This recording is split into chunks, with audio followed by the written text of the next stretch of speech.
Khi nhắc đến anime hay manga, người ta thường nghĩ ngay đến những cú tweet bất ngờ, những pha bẻ lái khét lẹt khiến khán giả không kịp trở tay. Nhưng đôi khi cú lừa lớn nhất lại đến từ điều tưởng chừng hiển nhiên nhất. Ai là nhân vật chính của bộ đó? Có những bộ anime khiến người xem tin chắc mình đã nhắm đúng main character, chỉ để rồi ngỡ ngàng nhận ra tất cả chỉ là một cú đánh lừa tinh tế từ tác giả. Bởi lẽ spotlight không phải lúc nào cũng đặt đúng chỗ.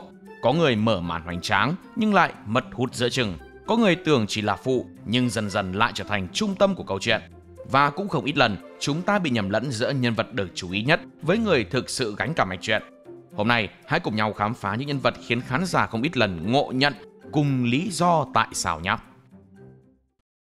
Mở bát ngày hôm nay không thể không nhắc tới ông thầy vắn số Gojo Satoru.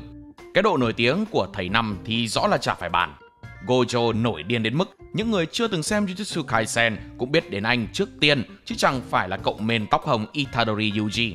Bạn có thể dễ dàng bắt gặp ảnh Gojo ở trên bất kỳ đâu, từ online tới ngoài đời.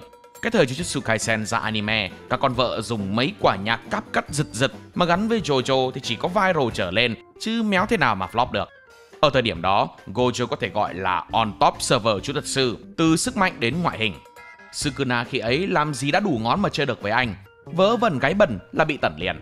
Đã vô hạ hạn lại còn lục nhãn, cộng thêm phản truyền thuật thức, rồi cả bành trướng lãnh địa. Cả cái dàn nhân vật khéo chỉ có gọi Gojo bằng bố.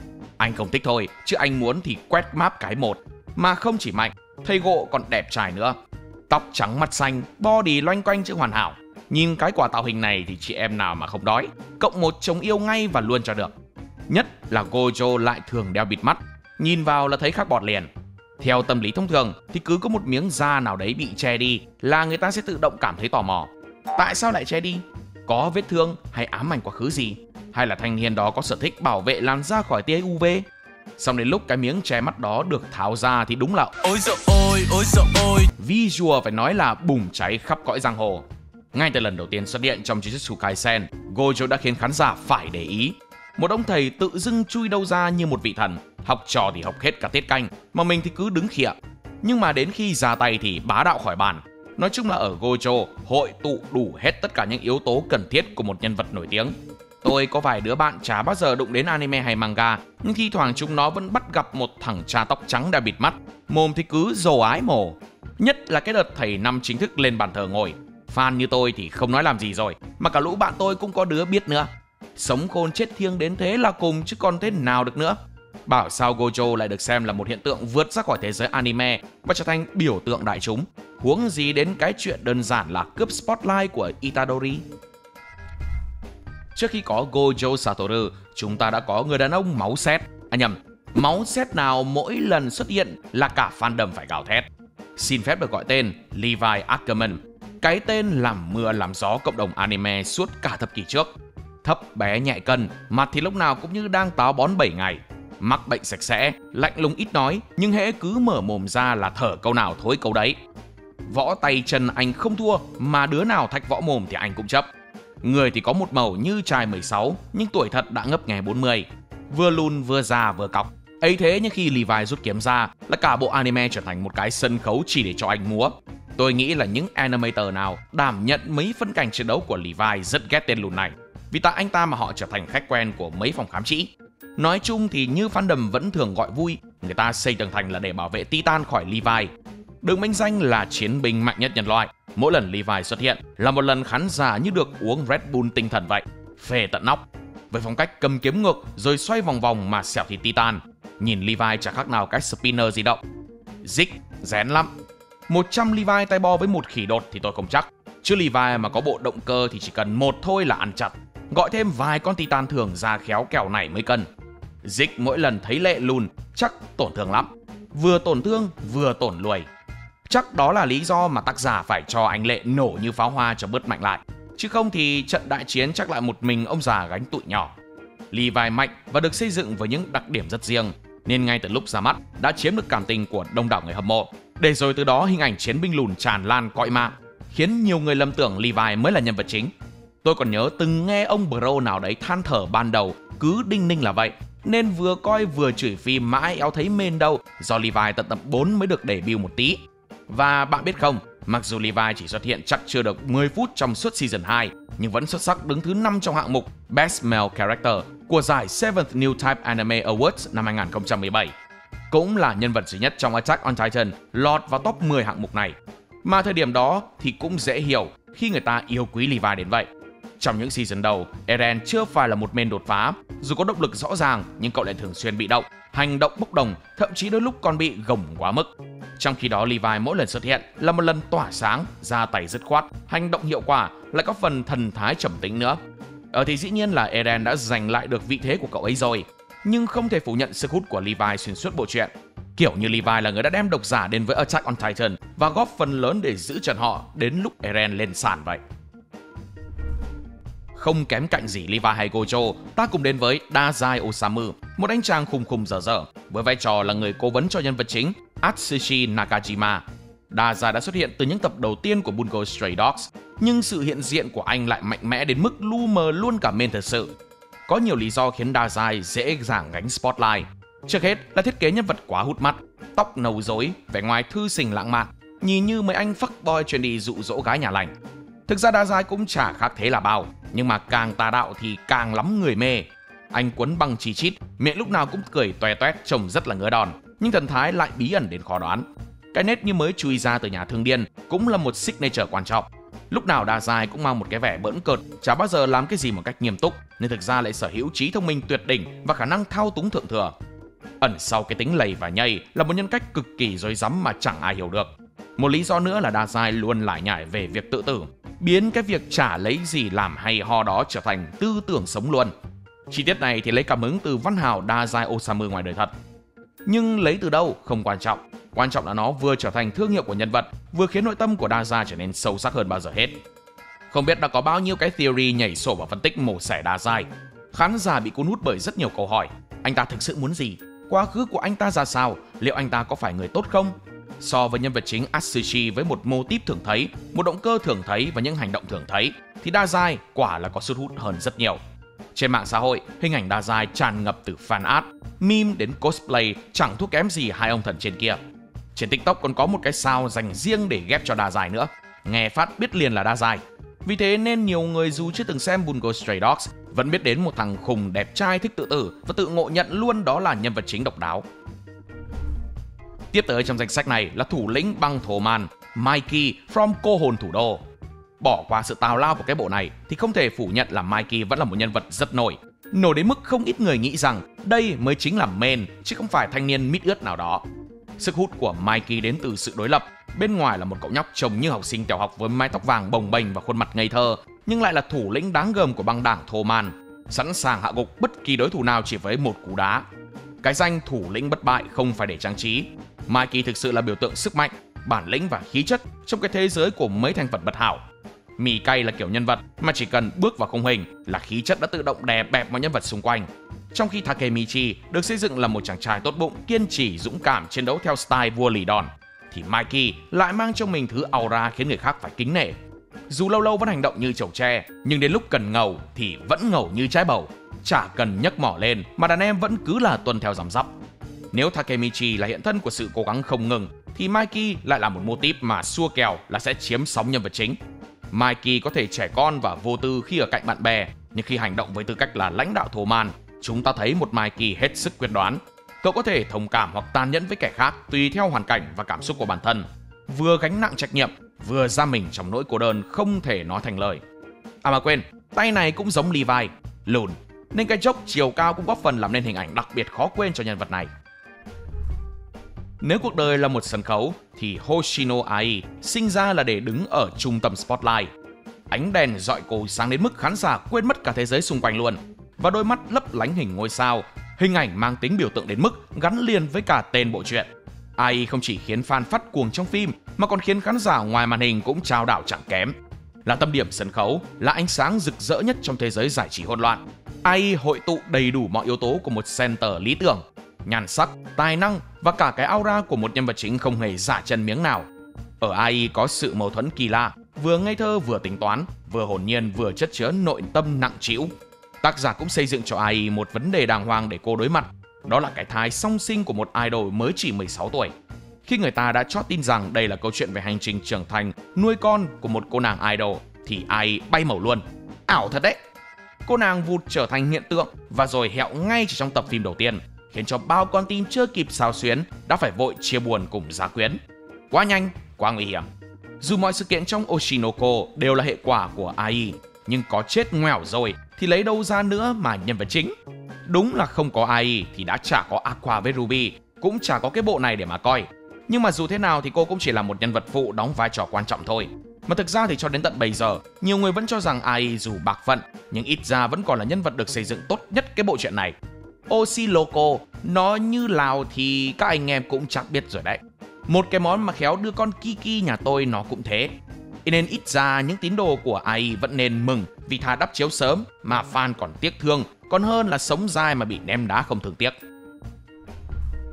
Quay ngược lại thời gian, chúng ta hãy cùng đến với một con hàng cổ. Trong Inuyasha, dù bộ truyện tập trung chủ yếu vào hành trình của Inuyasha và Kagome, nhưng Sesshomaru đôi khi vẫn bị nhầm là nhân vật chính thực sự. Vậy điều gì khiến Sesshomaru khiến người ta thường nhầm lẫn như vậy? Dù anh chỉ là nhân vật phụ mà thậm chí còn từng là phản diện nữa cơ. Yếu tố tiên quyết đầu tiên chắc chắn là nhan sắc. Không còn cần phải bàn cãi gì nữa. Chốt sổ luôn Sesshomaru là nhân vật đẹp trai nhất cái bộ này. Anh ta sở hữu một vẻ ngoài quá sức ấn tượng. Mái tóc bạc dài tung bay, ánh mắt sắc lạnh như bằng giá, cùng bộ trang phục truyền thống Nhật đậm chất phong kiến thần thoại. Mỗi lần anh xuất hiện là bầu không khí lập tức chuyển sang trang nghiêm, huyền bí và đầy sức hút. Không chỉ đẹp, Sesshomaru còn mang trong mình cái aura soái ca tổng tài lạnh lùng không khác gì mấy bộ cổ trang tẩu khựa, sẵn sàng đốn tim bất cứ cô gái nào mà có khi là cả chàng trai luôn đấy chứ. Nói chung, anime thì chẳng ai xấu, nhưng mà vẻ đẹp của Sesshomaru nó ma mị, nó dị giáo, thế nên mới không ít người đổ gục. Sesshomaru là một chiến binh dũng mãnh, gần như bất khả chiến bại, luôn giữ thái độ điềm tĩnh và hiếm khi biểu lộ cảm xúc rõ ràng. Sự lạnh lùng ấy không chỉ tạo nên một hình tượng bí ẩn mà còn khiến khán giả tò mò về quá khứ, nội tâm sâu kín của anh. Trong khi Inuyasha thường xuyên bị khán giả cà khịa vì cá trớn sớn xác, thì Sesshomaru lại mang dáng vẻ điềm đạm, mạnh mẽ, gần như đẳng cấp hơn hẳn. Hơn nữa, trong những giai đoạn đầu của bộ truyện, Sesshomaru từng là một kẻ phản diện đối đầu trực tiếp với Inuyasha luôn. Nhưng càng về sau, anh thể hiện sự phát triển tính cách, dần trở nên phức tạp và cũng mềm hơn, đặc biệt là với em gái nhỏ Rin. Điều này tạo thêm chiều sâu, khiến Sesshomaru không đơn thuần chỉ là một nhân vật phụ, mà là một nhân vật có chiều sâu nội tâm và quá trình phát triển rất rõ rệt. Nhiều người có thể sẽ thắc mắc tên bộ này là Inuyasha rồi, thì còn nhầm với lẫn thế nào được. Nhưng Inuyasha chỉ là tên gọi của một loài quái vật trong truyền thuyết dân gian Nhật Bản là khuyển dạ xoa thôi. Bố ai mà biết được khứa nhân vật chính cũng có cái tên đó luôn. Mà có phải ai cũng biết tiếng Nhật đâu, chỉ đơn giản là đi đâu mà thấy có cái cha tóc dài có hai cái tai vểnh lên như chó thì chắc chắn là Sesshomaru sẽ đập vào mắt đầu tiên. Chả trách nhiều người bị nhầm đến thế. Tôi tin là không ít người đã từng bắt gặp cái hình ảnh quả đầu sầu riêng la ó sùm trước cả khi biết đến tên My Hero Academia. Bởi vì giữa một rừng học sinh phong thái chỉn chu, người thì cute hột me, người thì điềm tĩnh lạnh lùng, chỉ có mỗi Bakugo là cái tù và di động đúng nghĩa. Mặt thì lúc nào cũng cau có, xuất hiện là la hét, kèm theo tác phong nói chuyện bằng nắm đấm như dân đòi nợ. Bakugo là một tổ hợp của các hình mẫu nóng nảy bạo lực, nhưng chính điều đó lại khiến cậu trở nên đặc biệt trong mắt nhiều người hâm mộ. Bakugo vốn là kẻ mạnh từ bé, tự tin đến mức ngạo mạn, trong khi đó Deku lại có một khởi đầu không có gì gọi là đặc biệt cho lắm. Cậu yếu đuối, thường xuyên bị bully, mà chủ yếu là bởi Bakugo chứ ai. Nhờ vào lòng tốt và sự rèn luyện thì được trao cho sức mạnh One for All. Nhưng kể cả khi có được One for All thì Deku vẫn chưa có cá tính gì gọi là đột phá bá đạo. Đừng nói gì đến Bakugo, giữa một dàn nhân vật phụ ai ai cũng làm điều mình yêu theo cách mình yêu, lấp lánh theo cách riêng, thì rõ là Deku quá bình thường. Đã thế rồi lúc nào cũng gào rú như đang đòi solo với cả thế giới, nhưng Bakugo lại đích thị là một vựa muối, đem lại không ít những khoảnh khắc hề hước. Chính cái nét hổ báo ấy mới là thứ khiến khán giả ghi nhớ lâu hơn cả mấy cú đấm siêu anh hùng. Đánh răng mà như đi đánh trận, ăn cơm thì mặt mày cũng quạo quọ như ăn phải bà. Hay mỗi lần Bakugo ở chung với Todoroki là y như rằng khán giả được thấy cái chợ với cái chùa đi chung. Cặp đôi này hễ mà cứ sáp lại với nhau là y như rằng fan được mấy fan cười méo mồm. Một phần rất lớn sức hấp dẫn của Bakugo không đến từ các pha hành động hay sự phát triển nhân vật, mà chính là cái tánh nóng như kem, tạo ra những pha tấu hài vô tri nhưng cực bén. Vì lẽ đó mà chúng ta dễ dàng bắt gặp được những video hài hước của Bakugo hơn là so với những màn đối nhân xử thế như cuốn Đắc Nhân Tâm Di Động của Deku. Với vẻ ngoài đẹp trai lai láng, sóng sánh long lanh như bát tiết canh mới đánh. Khí chất đế vương toát ra khiến ai cũng phải ngả mũ, lại còn gánh trên lưng cái danh vị vua đã chinh phục 7 dungeon. Sinbad thực sự đủ sức khiến người xem quên béng mất ai mới là trung tâm thực sự của bộ truyện Magi. Những người thực sự nắm giữ trọng tâm của câu chuyện là Aladdin, Alibaba và Mojana. Đặc biệt là Aladdin, cậu bé nhỏ con với chiếc sáo thần và thân phận là một Magi được chọn để dẫn dắt thế giới. Chính Aladdin là người mở đầu hành trình, là mắt xích then chốt kết nối những xung đột mang tầm cỡ toàn cầu và là nhân vật được tác giả chăm chút để khám phá chủ đề về sự trưởng thành, niềm tin và cái giá của quyền lực. Nhưng suốt một thời gian dài, hễ cứ nhắc tới Magi là người ta nhắc tới Sinbad đầu tiên, khiến không ít non fan hiểu lầm. Trong khi ba đứa nít nôi kia trông như Shota Loli, thì Sinbad đã là một người đàn ông quyến rũ hết phần thiên hạ. Mới debut đã làm ngay quả nui khiến chị em xịt máu mũi. Đã thế còn có cái nết dại gái, khéo lúc làm vua chơi toe cả súng máy ra rồi ấy chứ. Mà phàm ở đời, cái gì càng tà đạo, càng dị giáo thì càng cuốn. Sinbad quá mạnh, quá ngầu và quá quan trọng. Sự xuất hiện của anh thường khiến cục diện thay đổi 180 độ. Mỗi lời nói có thể khiến tình hình thế cục lung lay, mỗi biểu cảm có thể khiến cả fandom tan chảy.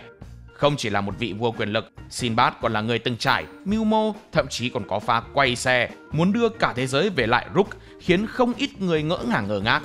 Sinbad cũng là nhân vật được xây dựng sát với bản gốc nhất. Sinbad nguyên gốc giàu rồi thì tậu một tòa lâu đài rồi sống an nhàn hết cả đời. Còn Sinbad trong Magi thì cũng nuôi mộng làm chúa, mà ngoài cái chúa cầm đầu thiên hạ ra thì còn là chúa hề nữa. Hơn nữa, việc Sinbad được ưu ái hẳn một bộ tiền truyện riêng, Adventure of Sinbad, càng làm người ta nhầm lẫn. Vì Adventure of Sinbad cũng nổi đình nổi đám, có khi còn hơn cả 2 phần Magi chính truyện. Mà trung bình nhân vật phụ có nguyên một cái series kể lại thời trai trẻ như thế thì chắc phải đến 90% là gương mặt vàng trong lòng fan, kiêm luôn con ngỗng vàng cho tác giả rồi. Chắc là Sinbad không cướp vai chính đâu nhỉ, mà vai chính tự biết né ra thôi. Nhắc đến mấy khứa cầu thủ dính nghi vấn bú doping quá liều trong Blue Lock thì phải nhắc đến một ông cố nội vừa lười, vừa rừng rưng, vừa chẳng mơ mộng gì cái top 1 với trả World Cup. Ấy thế nhưng khứa ấy không chỉ có đá bóng mà còn vô tình đá bay hết spotlight của nhân vật chính. Xin giới thiệu Nagi Seishiro. Lý do khiến Nagi trở nên rất nổi tiếng cũng chính vì cái nét lười thối thây của cậu ta. Không chỉ thế, cậu còn có một phần chuyện của riêng mình, thứ khiến cho non-fan luôn tin rằng cậu mới chính là nhân vật chính. Trong một bộ truyện về 300 tiền đạo số muốn trở thành số 1 thế giới bằng cách đè bẹp 299 thằng còn lại, thì Nagi vốn bắt đầu chả có cái mục tiêu gì cao cả thế. Nagi là hiện thân của cuộc sống mà tôi mong muốn: chơi game, ăn ngủ và sống một đời an nhiên tự tại. Nagi nhìn mấy đứa hùng hục tập luyện như trâu bò bằng nửa con mắt, tỏ ra một cái vẻ rất là bố cuộc sống mẹ cuộc đời. Mà chị em thì thường ấn tượng với những cái phong thái bất cẩn như thế. Chỉ một mình lười giữa một rừng siêng năng chăm chỉ đã là tự tạo cho mình một lối đi riêng rồi. Hơn nữa, Nagi lại còn là một thiên tài bẩm sinh. Trong khi đa phần những cầu thủ khác, kể cả Isagi, là kiểu nhân vật phải tự mày mò học hỏi cố gắng không ngừng, thì Nagi xuất hiện như một đối trọng hoàn hảo, không cần cố gắng mà vẫn ao chỉnh. Cậu được giới thiệu là người chỉ mới đá bóng vài tháng nhưng lại làm những pha xử lý mà chắc MU thấy thì cũng phải bắt ngay vào đội sớm. Nagi lạnh lùng, tóc trắng đẹp trai, phong thái nghệ sĩ, đá bóng như chơi mà lúc nào cũng sơi luôn đối thủ. Nhờ thế mà dù lười, Nagi vẫn ghi bàn và tiện ghi điểm luôn bằng những pha nghệ cả củ. Nagi không cần tiêm quá nhiều filler gào thét, nhét vào não mấy lý thuyết về ego hay meta vision các thứ. Cậu chỉ cần đá và thế là đủ khiến người xem nhớ mãi. Dù qua từng trận đấu thì Nagi cũng dần có gì đó thay đổi, nhưng ngay cả khi đã có động lực và ý chí chiến thắng, Nagi vẫn giữ nguyên cái độ lười sang chảnh đặc trưng, một kiểu ngầu lòi mà fan không thể cưỡng lại. Đã thế cũng giống Sinbad, Nagi cũng có cho riêng mình một spin-off nơi cậu là nhân vật chính. Vẫn là định luật ngỗng đẻ trứng vàng, chả có gì khó hiểu nếu những ai chưa xem Blue Lock bao giờ bị nhầm tưởng Nagi mới thực sự là main. Nếu có một nhân vật nào đó chỉ cần đứng yên cũng tỏa ra khí chất nhân vật chính thì đó chắc chắn là Kageyama Tobio, chàng setter thiên tài của Haikyuu. Gương mặt nghiêm túc, ánh mắt sắc như tia laser, dáng đứng luôn thẳng tắp như thể sẵn sàng phát động một đòn khiến đối thủ đơ như cây cơ. Và thế là không biết từ bao giờ, Kageyama đã trở thành một trong những trường hợp nhầm lẫn vai trò kinh điển trong anime. Ai cũng tưởng cậu là trung tâm, trong khi nhân vật chính thực sự là Hinata Shoyo, cậu bé tóc cam nhỏ con đầy nhiệt huyết, luôn lao lên phía trước như một tia chớp rực lửa. Nhưng khổ nỗi, bên cạnh một Kageyama vừa cao, vừa lạnh lùng, vừa toàn năng thì ai mà không bị đánh lừa. Kageyama không chỉ giỏi mà còn có cái phong thái gì đấy nguy hiểm nữa. Trong một trận đấu thì ở Kageyama luôn toát ra một ưu thế khiến người ta phải dè chừng. Ngoài ra dù cái mặt lúc nào cũng lạnh như băng, nhưng thực chất ở Kageyama là một cá tính vụng về, loay hoay đến mức nhiều khi người ta muốn ship luôn cậu tới mấy trung tâm giáo dục kỹ năng giao tiếp. Kageyama xuất hiện như một thiên tài cô độc, bị đồng đội cũ xa lánh để rồi đến Karasuno để tìm lại chính mình. Mà lạ lùng thay, giữa cái thần thái áp đảo đó, Kageyama vẫn có khả năng tấu hài vô thức, một kiểu nghiêm túc hóa ngố, tạo nên những khoảnh khắc siêu đối lập. Ổi Kiwi từng bảo cho nó đáng yêu dễ thương, nghe thấy cấn cấn, nhưng mà cái thời trung học thì quả thực Kageyama năm cấp 2, mắt long lanh, má phính như bánh bao nên senpai bảo dễ thương cũng chả sai. Chính sự kết hợp độc đáo giữa thiên tài lạnh lùng và tấu hề thời thế ấy đã khiến Kageyama trở thành một hình mẫu biểu tượng và quen thuộc, khiến bao tầm chiều mới nhầm lẫn cậu là nhân vật trung tâm của câu chuyện. Orange là một trong những bộ shoujo đặc biệt nổi bật của những năm thập niên 2010. Đó là một câu chuyện phá lẫn yếu tố du hành thời gian và tâm lý học đường. Khi những lá thư từ tương lai được gửi về quá khứ để nhằm cứu lấy một người bạn khỏi cái chết của anh ta. Và trong khuôn khổ của con hàng cổ này có một sự nhầm lẫn kinh điển mà rất nhiều người mắc phải. Chính là lầm tưởng anh chàng good boy đẹp trai tốt bụng Suwa là nhân vật chính, trong khi Naho mới là trung tâm của câu chuyện. Về mặt kịch bản, Orange được kể dưới góc nhìn của Takamiya Naho, cô nữ sinh hiền lành hơi rụt rè và là người nhận được bức thư từ tương lai đầu tiên. Chính cô là người hoang mang, nghi ngờ rồi quyết định tin và hành động để thay đổi số phận của Kakeru, chàng trai đã tự bóp đời mình trong dòng thời gian gốc.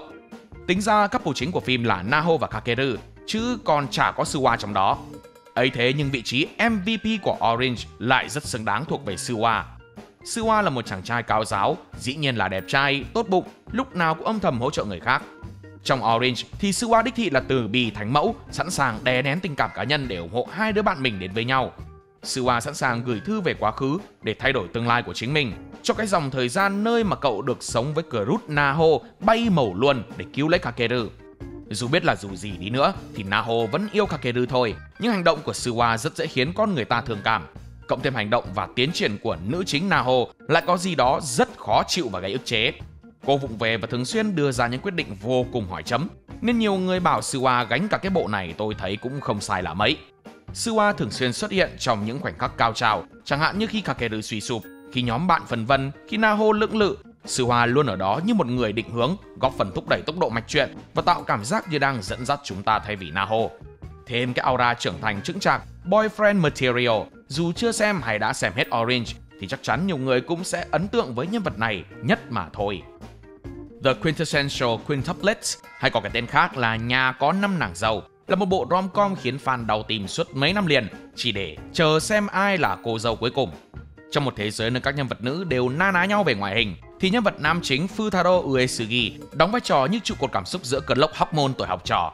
Nhưng điều hài hước là giữa dàn mỹ nữ, mỗi người một màu, mỗi người một vibe, có người dễ thương, có người tsundere, có người trầm tính, có người tinh danh, người ta dễ quên mất cậu học trò đeo kính kia mới chính là nhân vật chính thực thụ. Căn bản là ngay từ cái tựa đề đã khiến người ta lầm tưởng rằng 5 cô nàng kia mới là trung tâm của câu chuyện. Đến khi xem rồi mới thấy cũng chẳng sai. Mấy thể loại harem thông thường thì có 5 hay 50 nàng dâu đi nữa cũng sẽ có một người nổi bật hơn tất cả. Chỉ cần chú ý một chút là sẽ biết được ai đích thị là dành cho men. Theo xu hướng thì thường tác giả sẽ cho biết kết quả rằng nhân vật chính sẽ kết thúc với ai, và đa phần đó là cô gái đầu tiên xuất hiện, là người từ đầu đã được để ý hoặc cô gái có nhiều thời gian trên màn ảnh nhất. Bằng cách làm thế thì người đọc sẽ không thể ý kiến ý cò gì về cái kết, vì họ đã biết luôn là chị nào, anh nào sẽ lên chung một giường rồi. Nhưng Nhà có 5 nàng dâu thì khác. 5 chị em mỗi người đều có đoạn spotlight riêng, quá khứ riêng, tình cảm riêng, và ai cũng có một chút aura nữ chính. Vì thế nên ai cũng thấy yêu mến 5 chị em này ở một điểm gì đó trong cá tính của từng người. Còn Futaro thì là kiểu nhân vật chính không có hào quang lấp lánh hay có gì đó quá đặc biệt như nhiều nam chính shoujo, harem. Nói cách khác, cậu là nhân vật chính nhưng không phải kiểu thu hút ngay từ cái nhìn đầu tiên, nên khiến khán giả dễ bị hút vào dàn nữ chính hơn. Nói đi cũng phải nói lại, nhờ trông bình bình vậy nên giữa một dàn chị em sinh động như lễ hội xuân, Futaro mới vô tình trở thành nơi để tất cả các tình huống dở khóc dở cười đổ dồn về. Cậu không phải người nổi bật nhất nhưng lại là người ảnh hưởng sâu sắc đến tất cả.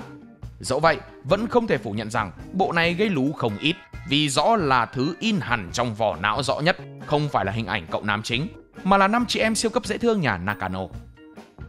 Danh sách này sẽ không thể thiếu thủy trụ Giyu Tomioka của Kimetsu no Yaiba. Thực ra thì dàn nhân vật của bộ này hầu hết đều rất nổi tiếng, nhất là từ thời điểm anime được công chiếu. Giờ thì chắc chả có mấy ai nhầm nữa. Tuy nhiên, nếu đặt mình vào vị trí của một non-fan và tua ngược thời gian về thời điểm mới ra mắt Season 1, bạn sẽ hiểu được cảm giác của những người từng vì Giyu mà xách mông đi xem Kimetsu ngay và luôn. Giyu lạnh lùng, ít nói đến mức anh không mở mồm ra, khéo ai cũng tưởng câm, tóc dài phất phơ, đúng chất lãng tử và đặc biệt là rất đẹp trai. Chắc chắn rồi, đó là một yếu tố quan trọng để một nhân vật phụ có thể nổi hơn main. Giyu đẹp trai là điều không phải bàn cãi rồi, thậm chí lượng fan cũng vô cùng hùng hậu và đông đảo nữa. Trong quyển fanbook đầu tiên, tác giả Gotoge tiết lộ rằng Giyu được vẽ với lông mi dày và cong lên với mục đích rõ ràng là khiến Giyu có vẻ ngoài trông Ikemen.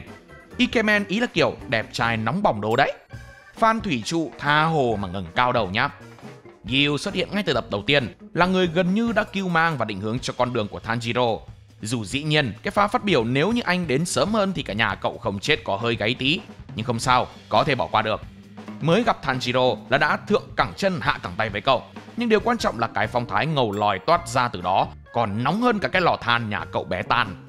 Không biết bao nhiêu cái video trích đoạn phân cảnh này xuất hiện khắp nơi, khiến ai ai cũng ngay lập tức rơi vào cái bẫy của sự lạnh lùng đẹp trai của Giyu. Về sau xuyên suốt Season 1 thì Giyu cũng chẳng xuất hiện là mấy nữa. Nhưng vậy thì đã là nhiều hơn các trụ cột khác rồi. Thời đấy còn chưa phát sóng Ác Chuyến Tàu Vô Tận hay là Phố Đèn Đỏ, nên các trụ cột khác cũng chả có nhiều đất diễn là bao so với Giyu. Giyu nổi còn một phần là do cái nét anti-social của anh. Ông nội này căn bản thì không phải là khinh thường người ta hay gì, mà là vì tự ti thôi. Khổ nỗi không biết cách bày tỏ như thế nào cho người ta hiểu lòng mình, thành ra cứ suốt ngày im ỉm cầm như hến, chả nói năng cái đếch gì nên rất dễ bị toxic. Nhất là bởi cặp bro thần thiết Sanemi và Obanai. Khổ anh hướng nội nhưng mà cả xã hội cứ hướng về anh. Giyu mà ra đường gặp fan chắc bỏ của chạy lấy người. Nếu như bạn là một người thường xuyên tiếp xúc với các tác phẩm mới qua TikTok, hoặc thi thoảng bắt gặp mấy content về anime nổi trên Facebook, thì tôi nghĩ là bạn có thể nằm trong số những người nhầm Makima là nhân vật chính của Chainsaw Man. Dĩ nhiên là Makima xinh và có tâm hồn đẹp, nhưng đó không phải là lý do quan trọng nhất khiến cô trở thành một hiện tượng. So với nhân vật chính Denji ăn rồi chỉ mơ đi bóc bưởi, thì Makima có một thần thái trấn áp hoàn toàn. Trấn áp ở đây không phải là kiểu lấn át hết cái hay của main, mà là kiểu cách của kẻ bề trên, mẹ thiên hạ má thiên nhiên, nhưng mà vẫn rất thuyết phục người xem. Chứ Denji thì cũng không phải là một anh main tầm thường mờ nhạt đâu. Chẳng qua là vì cũng đã lâu fan chưa được nhìn lại một nhân vật nữ ma mị và bí ẩn đến thế. Những hình tượng cute phô mai que hoặc ngầu loi lạnh lùng thì đã quá quen thuộc rồi. Makima nổi thì cũng nhờ thực lực. Nhìn cách cô xuất hiện thôi là đã thấy nắm thóp toàn bộ cuộc chơi rồi. Và gương mặt thì lúc nào cũng vừa dịu dàng vừa đầy sát khí, như đang thể giấu hàng tấn bí mật phía sau nụ cười mỉm. Makima kiểm soát gần như toàn bộ nhịp truyện, giống như một bàn tay vô hình kéo dây rối. Từ việc thuần hóa Denji, dẫn dắt anh qua từng nhiệm vụ, cho đến việc ép cả hội săn quỷ phải nghe theo mệnh lệnh. Ta biết mình đẹp, mình ngầu nên cũng tận dụng hết tất cả những điều đó, lại còn khá ăn dơ với Denji trong cái việc thỏa mãn ham muốn bóc bưởi của cậu ta. Makima không cần phải xuất hiện quá nhiều, nhưng mỗi lần ló mặt ra là y như rằng có một pha thao túng nào đấy, lợi dụng tất cả những người xung quanh mình. Bằng một cách thần kỳ nào đó, không khéo người xem cũng hoàn toàn bị cô ả chi phối rồi ấy chứ. Lại chả không biết bao nhiêu ông ngay và luôn lít vào danh sách waifu. Cho đến bây giờ, nếu ai chỉ mới nghe qua Dead Alive hoặc chỉ biết đến bộ này qua những nhân vật nổi tiếng, thì tôi khá là nhiều người cứ tưởng Kurumi Tokisaki mới là nhân vật chính. Trong khi thực sự người đó lại là Shido Itsuka, một thanh niên trông cực bình thường nhưng có sứ mệnh khiến các tinh linh phải lòng mình để giải cứu thế giới. Truyền thông của Kurumi đỉnh tới mức cứ 10 video gắn hashtag Dead Alive thì 7 cái là của Kurumi. Ngay từ đầu, Kurumi không giống bất kỳ tinh linh nào khác. Các tinh linh trước đó, Toka Yatogami và Yoshino Himekawa đã bị phong ấn thành công và họ sống cuộc sống như những con người bình thường. Nhưng mà chuyện thay đổi khi anh main nhà ta gặp Kurumi. Không giống như những người tiền nhiệm của mình, cô chủ động tiếp cận Shido và thả thính. Mặc dù thoạt đầu có vẻ vô hại, nhưng Kurumi thực sự là một thử thách khó nhằn với Shido. Kurumi chính xác là một diễn viên tài năng, có khả năng đóng giả một cô gái trẻ ngây thơ, tò mò, nhưng ẩn sau lớp mặt nạ đó là một trong những toan tính nguy hiểm, sẵn sàng đạt được mục tiêu bằng mọi cách cần thiết. Kurumi sử dụng ngoại hình và sức quyến rũ của mình để quyến rũ Shido và giành được sức mạnh tinh linh mà anh đã thu thập được, trở thành bước ngoặt quan trọng trong hành trình hẹn hò độ thế của anh main. Mà Kurumi không chỉ đặc biệt trong lòng fan, ngay đến nhà sản xuất còn ưu ái quảng bá cho cô gái này hơn hẳn. Kurumi còn là nhân vật đầu tiên được dựng hình trong Dead Alive nữa. Rõ ràng tác giả biết đây sẽ là một cú hit cực mạnh trong dàn harem tinh linh, nên không ngần ngại xây dựng cô nàng cả về ngoại hình lẫn tính cách. Mặc dù Kurumi vẫn lên kế hoạch sới tái Shido để đạt được mục tiêu, nhưng không thể phủ nhận là cô đã phải lòng cậu ngay từ lúc cậu cứu cô ấy khỏi Kotori. Mặc dù là một tinh linh cũng phạm phải nhiều điều không tốt đẹp gì, Kurumi vẫn là một người có cảm xúc và tình cảm riêng. Cô không phải là một nhân vật phản diện hoàn toàn máu lạnh và độc ác. Cô là một người thực tế, hành động theo logic, nhưng những cảm xúc sâu kín bên trong lại rất đa chiều và sâu sắc. Thực sự có cảm giác như tác giả và nhà sản xuất đã làm hết sức để đảm bảo Kurumi là nhân vật mà bạn sẽ để ý mỗi khi xuất hiện. Đó là lý do tại sao Kurumi lại cuốn hút. Ban đầu được giới thiệu như một nhân vật phản diện, sau trở thành một anti-hero. Mà thường mấy khứa anti-hero thì dễ hút phản lắm. Nhất là ở một nhân vật nữ lại còn trong một bộ harem thì lại càng đáng chú ý. Nào, bây giờ hãy cùng đến với một nhân vật huyền thoại trong làng phản diện, nhưng cũng đã không ít lần bị nhầm lẫn là nhân vật chính. Xin giới thiệu Johann Liebert, một trong những nhân vật mà khán giả của Monster không thể nào quên được, và cũng là một trong những trường hợp kinh điển khiến người ta nhầm to về vai trò nhân vật. Johann thì đi đâu cũng nghe cái danh nổi như phổi bò, là ác nhân đỉnh cao nhất, phản diện sâu sắc nhất. Mà trong lịch sử thì đâu thiếu gì những kẻ xấu là nhân vật chính, Light Yagami đấy chứ đâu. Nên nhắc tới Monster, hầu như người ta sẽ ngay lập tức nhắc tới Johann. Dần ra biến anh ta trở thành biểu tượng của bộ này thay vì nhân vật chính là bác sĩ Tenma. Đúng với những ai biết tới Monster qua các video trên mạng xã hội, rất dễ nhầm Johann mới là main vì độ phủ sóng của anh quá cao. Mà quả thực Johann cũng gắn liền với cái danh xưng con quái vật, giết người bằng lời nói, nước bọt của anh chắc chứa độc gấp tỷ lần kali cyanua. Hễ cứ mở mồm ra là y như rằng sắp có người hẻo. Thực ra thì tựa đề Monster không hẳn là ám chỉ Johann, mà đặt ra một câu hỏi về những góc khuất tăm tối ghê rợn trong bản chất mỗi con người. Johann chẳng qua chỉ là hình hài cụ thể của chúng thôi. Nhưng đó là ai đã xem qua, đã chết hàng tỷ neuron thần kinh sau khi ngấm hết cái bộ này thì mới biết được. Còn với những người chưa đọc thì họ nào có biết được, mà chỉ nghiễm nhiên mặc định Monster chính là Johann thôi, nào có biết Tenma là ai. Johann xuất hiện một cách lạnh lùng, thông minh, có chiều sâu và đầy bí ẩn. Hắn coi mọi người chẳng ra cái khỉ khô gì, đã thế còn đẹp trai, mang một cái vẻ soái ca lãng tử châu Âu không lẫn đi đâu được. Một người có vẻ ngoài của thiên thần mà trái tim của ác quỷ, nghe thôi là đã thấy đáng đồng tiền bát gạo. Anh ta không cần nhiều màn hành động, không cần hò hét gì cả, chỉ cần nhìn vào mắt Johann là biết ai mới là kẻ thực sự điều khiển cục diện. Chính cái sự ma mị cùng một nhân cách phản diện được xây dựng quá xuất sắc, Johann đã nhận được không ngớt lời khen từ các fan lẫn cả những nhà phê bình chuyên môn. Nếu ai đã xem qua Monster, hãy tưởng tượng xem nếu anh em định dụ dỗ đứa bạn mình xem thì sẽ giới thiệu ai và cái gì đầu tiên. Xua kèo là sẽ bảo thằng Johann nó đỉnh lắm, nó ác mà nó tháo túng cuốn gì đâu, không xem phí nửa đời người chứ còn gì nữa. Thế thì bảo sao những người chưa từng trải nghiệm lại trả nhầm Johann mới là nhân vật chính. Mà nhớ nhắc nó lắp não vào cẩn thận rồi hãng xem, công đức vô luận luôn đấy, chứ không cứ khơi khơi mà xem thì coi chừng bị Johann xoay như dế. Ngay từ cái tựa đề, Doraemon đã khiến nhiều người lầm tưởng rằng chỉ có con trồn xanh béo ú này là nhân vật chính. Doraemon là nhân vật chính thì đúng, không sai, nhưng mà để nói cho chính xác hơn thì anh nô đầu to mắt cận mới là nhân vật trung tâm. Ở đây cần phải trang bị thêm một ít kiến thức ngoài lề một tí. Bình thường chúng ta vẫn quen mồm gọi nhân vật chính là main hay main character, nhưng trong một tác phẩm thì không nhất thiết chỉ có một nhân vật chính. Có thể có nhiều nhân vật chính với vai trò ngang nhau, nhưng nhân vật trung tâm thường sẽ là một trong số những nhân vật chính. Nhân vật chính là người ta theo dõi suốt hành trình, là người tạo ra điểm nhìn và dẫn dắt chúng ta. Còn nhân vật trung tâm lại là trọng tâm của mọi biến cố, là người khiến tất cả các nhân vật khác phải hành động. Thường 90% nhân vật chính cũng sẽ là nhân vật trung tâm luôn, nhưng 10% còn lại mới là vấn đề. Hãy nhớ lại xem, với những ai lựa chọn Doraemon làm gia vị cho mỗi bữa cơm thì có tập nào mà các bạn không vừa ăn vừa nghe tiếng la bài hãi của Nobita không? Hoặc là tiếng khóc, hoặc là tiếng gào Doraemon ơi cứu mình với. Làm sao mà không có được? Thằng nhỏ lười học, hậu đậu, yếu đuối và vô đối trong môn ăn hành. Chính vì tương lai khốn khổ của Nobita mà Doraemon mới được gửi về quá khứ để cứu vớt cả các gia tộc Nobi trong tương lai. Nếu không có Nobita thì Doraemon cũng không tồn tại trong mạch truyện, nghĩa là Nobita là lý do mọi thứ diễn ra. Chính Nobita là người đã gây ra rắc rối và là người mà thông qua những rắc rối đó để phát triển bản thân. Hôm thì bị Giant đấm lòi bản họng, hôm thì bị Shizuka phũ, hôm thì bị mẹ chửi từ trên đầu xuống dưới đất, hôm thì bị thầy giáo đi vì cái tội ngu lâu ngu sầu ngu bền. Còn Doraemon thì sao?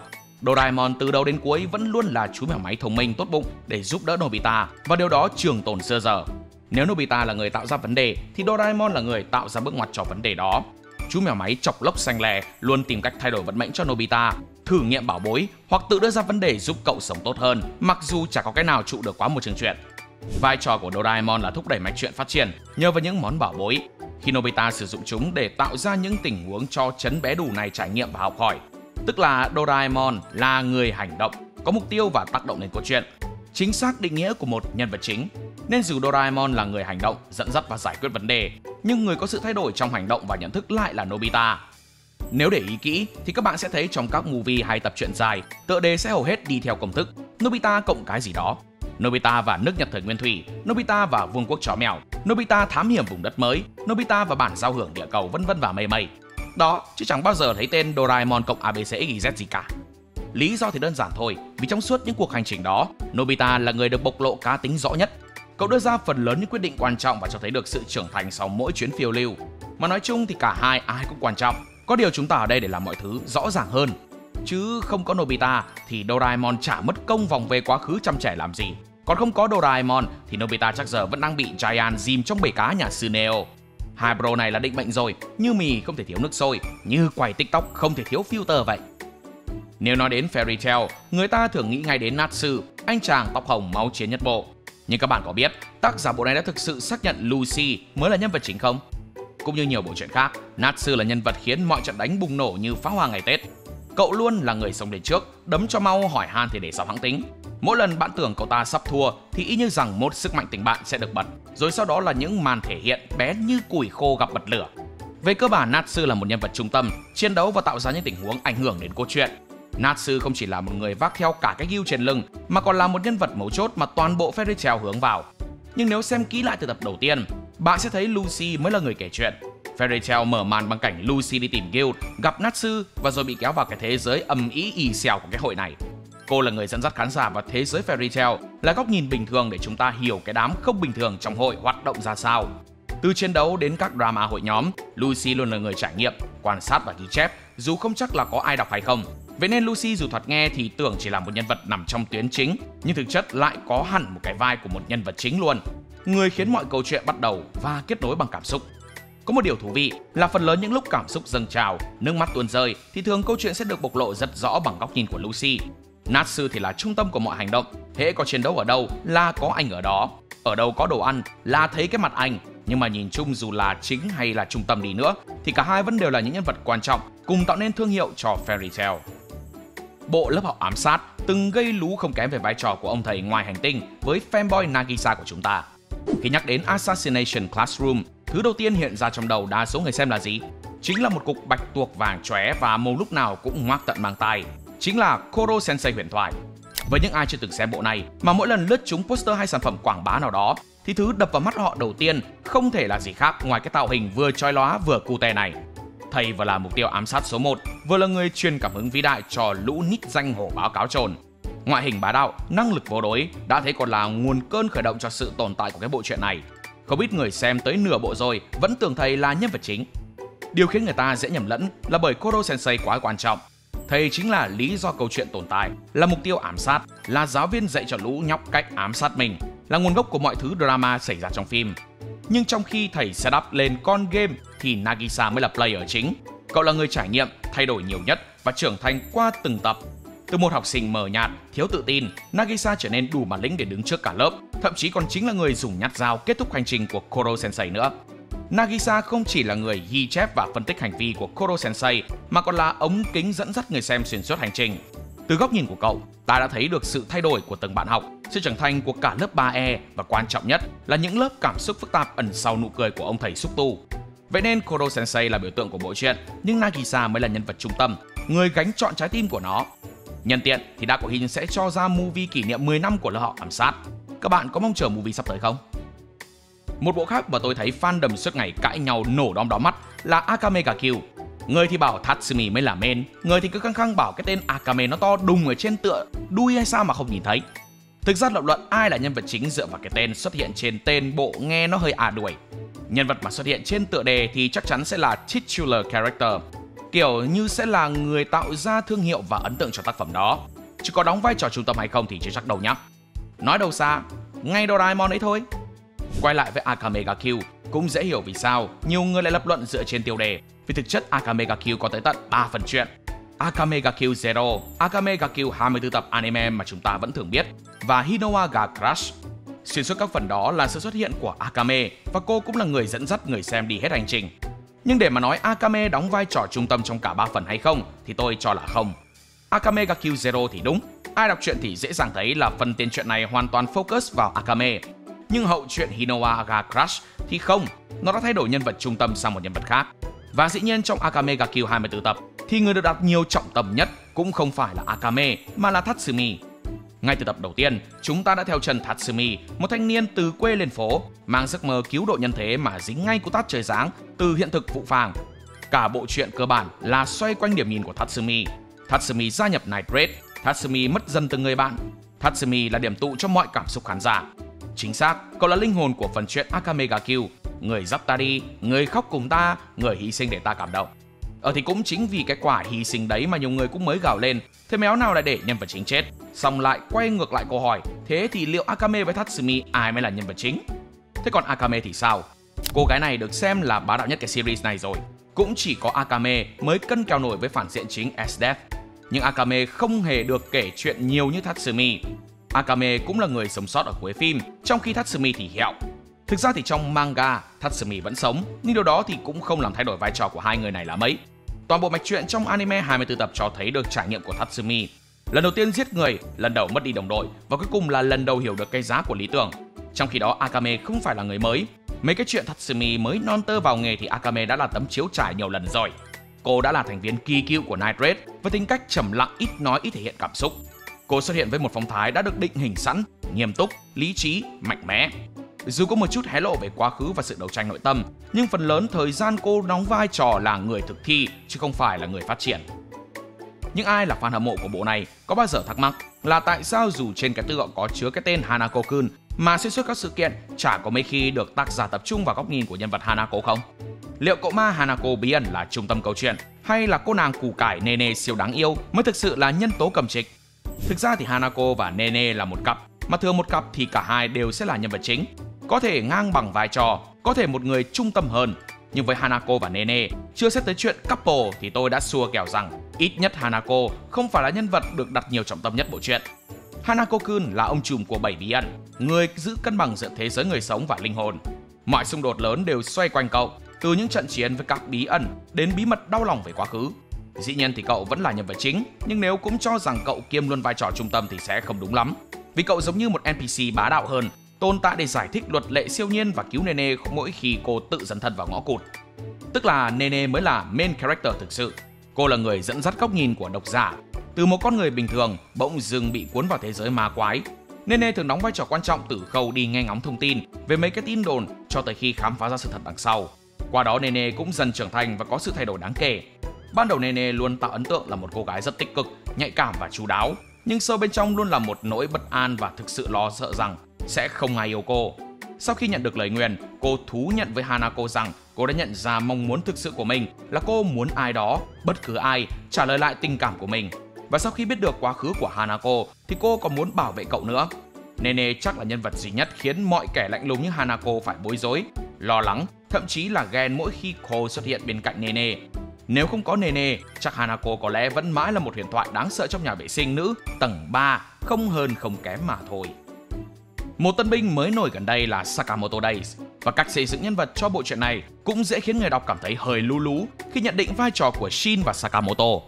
Trường hợp này thì hơi khác so với bây giờ, rằng thay vì phân vai cho ai là trung tâm thì Sakamoto Days đều quy hai role đó vào làm một như 90% người ta vẫn làm.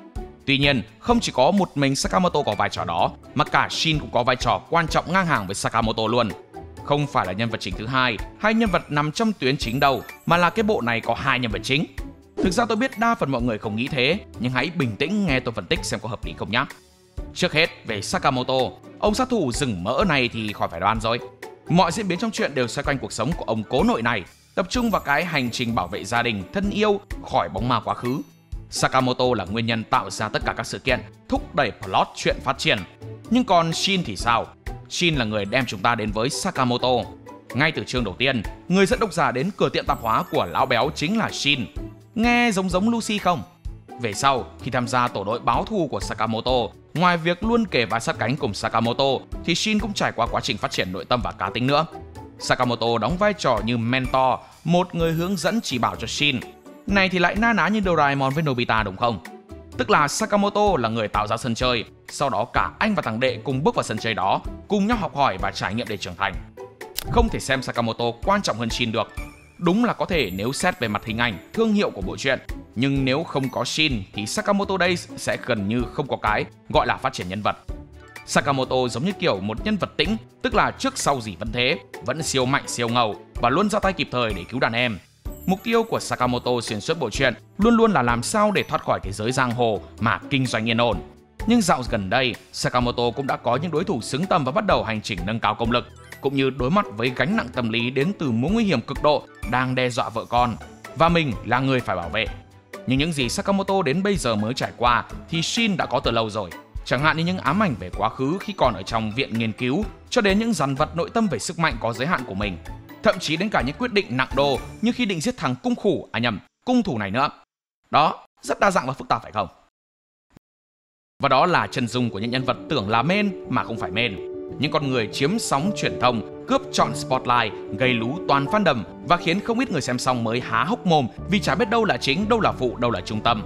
Có những nhân vật tuy không đứng trung tâm câu chuyện nhưng lại khiến người xem nhớ mãi, và cũng chính những sự nhầm lẫn thú vị này đã tạo nên sức sống cho anime, nơi mà mỗi nhân vật dù chính hay phụ đều có thể tỏa sáng rực rỡ theo cách riêng. Vậy nên, lần sau nếu bạn lại lỡ nhận nhầm thì cũng đừng lo, biết đâu bạn chọn đúng nhân vật đáng nhớ nhất trong cả bộ đấy. Còn bây giờ thì nếu thấy hay, nhớ để lại một like và một share để của chúng mình. Đừng quên bấm nút subscribe kèm theo chuông thông báo và nhớ đăng ký cả hội viên để không bỏ lỡ những video hấp dẫn phía sau. Cảm ơn các bạn đã xem video. Hẹn gặp lại trong những video tiếp theo. See ya!